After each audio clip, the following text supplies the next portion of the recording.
হজমের সমস্যায় অনেকেই ভোগেন। চলুন এক প্রাকৃতিক সমাধানের বিজ্ঞানটা একটু দেখে নিই। হজমের সমস্যার জন্য প্রাকৃতিক সমাধান অনেকেই খোঁজেন, আর আদা তো বেশ পরিচিত একটা নাম। ব্যাপারটা কিন্তু শুধু ঘরোয়া টোটকায় সীমাবদ্ধ নেই। আধুনিক গবেষণাও এর ঔষধি গুণকে সমর্থন করে। চলুন একটা ক্লিনিক্যাল ট্রায়ালের দিকে নজর দেওয়া যাক। এখানে ফাংশনাল ডিসপেপসিয়ার উপর আদার প্রভাব দেখা হয়েছিল। ফাংশনাল ডিসপেপসিয়া মানে হল বারবার বদহজম হওয়া, যার কোনো স্পষ্ট কারণ নেই। ট্রায়ালটা ছিল এই নিয়েই। তো এই ট্রায়ালে ৪৭ জন অংশগ্রহণকারীকে ৮ সপ্তাহ ধরে প্রতিদিন ১০৮০ মিলিগ্রাম আদা দেয়া হয়। ফলাফল বেশ ইতিবাচক ছিল।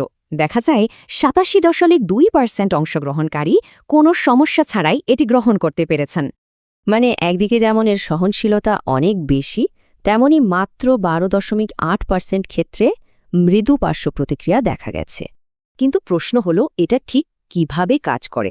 এর পেছনেও কিন্তু নির্দিষ্ট গ্যাস্ট্রোইন্টেস্টাইনাল কারণ আছে।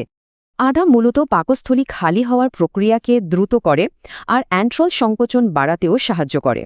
এমনকি পাবমেডের একটা সিস্টেম্যাটিক রিভিউও গ্যাস্ট্রোইন্টেস্টাইনাল সমস্যায় এর কার্যকারিতা নিশ্চিত করেছে। তাহলে বৈজ্ঞানিক দিকটা তো পরিষ্কার। এখন আসা যাক এর ব্যবহারিক প্রয়োগের দিকে, মানে বাড়িতে কিভাবে এটা কাজে লাগানো যায়। পদ্ধতিটা খুবই সহজ।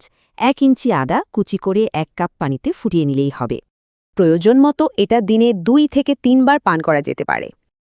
তবে এটা ব্যবহারের আগে কিছু সতর্কতাও মাথায় রাখা দরকার। বিশেষ করে এর সঠিক মাত্রা জানাটা জরুরি। সবচেয়ে গুরুত্বপূর্ণ বিষয় হল, দৈনিক ১ থেকে ২ গ্রামের বেশি আদা গ্রহণ করা উচিত নয়। বেশি পরিমাণে খেলে কিন্তু পেটে জ্বালা বা অস্বস্তি হতে পারে, তাই হালকা ফোটানো আদার জলটাই ভালো। তাহলে সংক্ষেপে, আদা হজমের জন্য ক্লিনিক্যালি প্রমাণিত, তৈরি করা সহজ এবং দৈনিক মাত্রা ১ থেকে ২ গ্রাম। আদার এই কার্যকারিতা দেখে মনে প্রশ্ন জাগে, প্রকৃতি তেমন আরও কত সমাধান হয়তো লুকিয়ে আছে, তাই না?